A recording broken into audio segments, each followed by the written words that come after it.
Hello বন্ধুরা, আজকে সন্ধ্যাবেলা বানাবো একটা আমার খুব পছন্দের সুইট ডিশ। তো এটা হচ্ছে সিময়ের পায়েস। তো চলুন আমার সাথে বানানো যাক সিময়ের পায়েস। প্রথমে কড়াইটা গরম হয়ে গেছে, ঘি দিয়ে দিচ্ছি এতে।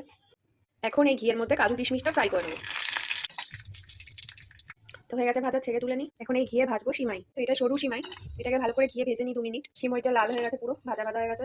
এবার এটা সরিয়ে রাখবো। 2 প্যাকেট রিচ, মানে ওই 1 লিটার রিচ, এটা ফুটিয়ে নেবো। 1 লিটার দুধ বসিয়ে দিয়েছি, এটাতে এলাচ একটু আর একটু ফোটাবো একদম সিমে। আস্তে আস্তে দুধটা ফুটিয়ে ফুটিয়ে কমিয়ে ফেলছে, এর মধ্যে দিয়ে দেবো এলাচ। দিয়ে দিচ্ছি এলাচ গুঁড়ো। এই দুধটা আর একটু গাঢ় করার জন্য দিয়ে দিচ্ছি আমুল স্প্রে গুঁড়ো দুধ। এর মধ্যে বেশ খানিকটাই দিচ্ছি, টেস্টটাও এতে খুব ভালো হবে। দিয়ে দিচ্ছি এর মধ্যে চিনি, বেশ 1.5 কাপ মতন।